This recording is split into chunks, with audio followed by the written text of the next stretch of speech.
being in magic. I started when I was about 6 or 7, 20 years ago. And I've been doing it ever since. But yeah, it's taken us throughout Europe, China, Japan, and we've had just a wonderful life. And we've met an awful lot of wonderful people in magic. You can go anywhere in the world like China, and if you find somebody that's a magician, you have an instant friend. And maybe you have difficulty communicating verbally, but you understand each other, and pretty soon you're getting down to doing the things. It is just great. Kind of a universal language, isn't it? It is. It is. It really is. And speaking of China, though, the Chinese are very adept at making up various types of puzzles. And I'd like to show an effect that was actually originated in China many, many years ago. It was taught to me by an old Chinese magician named Peterson. He was a nice guy. It involved 1, 2, 3, 4, 5, 6 rings of steel. 6 rings of steel. Now the Chinese are very adept at making up various types of puzzles. And they found that by taking steel rings such as these, they can create many interesting illusions. In other words, by simply taking 2 steel rings and rubbing them together gently, they can create the illusion, and only the illusion, that those 2 rings actually interlink. Like that. But it is just an illusion. It looks as though that ring is linked within that one. But you see, actually, that one is linked within that one. But it wouldn't be much of an illusion if we couldn't undo what we had already done. And that would look something like that. Now, I know what you're thinking. You're an intelligent crew.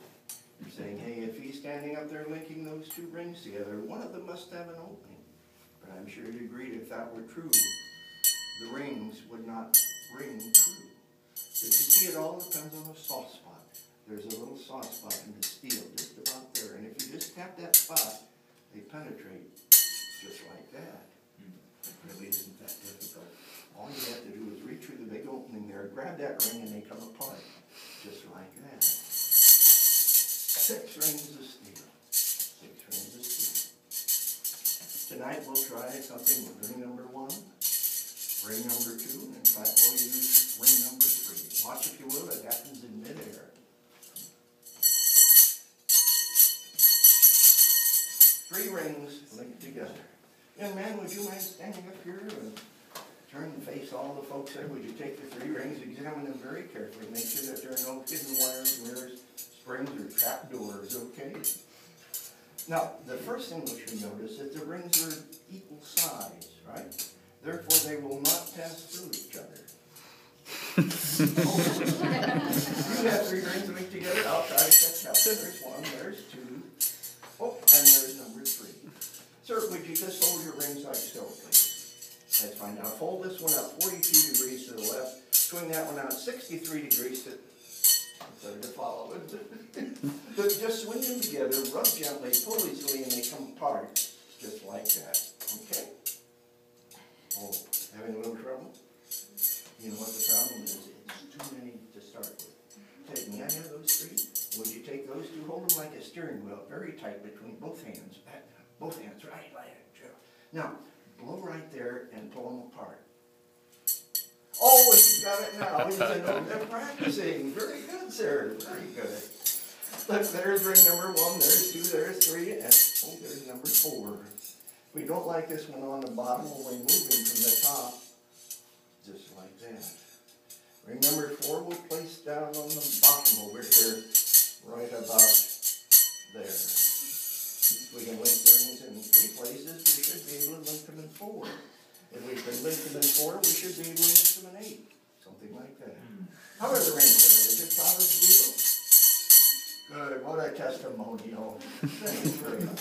Let's give it Josh a nice hand. Thank you, Josh.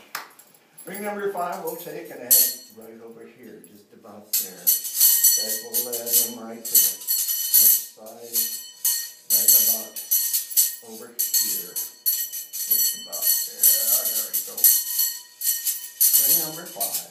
Ring number 6 goes right into the the center, and with one motion we find all 6 rings linked together. That's the mystery.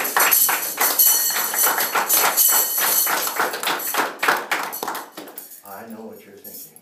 You're saying if he's standing up there with those 5 rings linked within this one must have an opening. But I'm sure to agree that if that were true, and if I were to pull this ring through those other 5 rings, I'd need an opening of 3 or 4 inches there, wouldn't I? In other words, if I were to take this ring and pull it right through the other rings, it's hard to see the opening, isn't it? But all you have to do is give it one tap, one pull, and they go right back together, just like that. Remember the old hard spot there? That's a soft spot there. Just tap that spot and it'll come apart, just like that. There's ring number 1. There's ring number 2. There's ring number 3. Rings number 4, 5, and 6.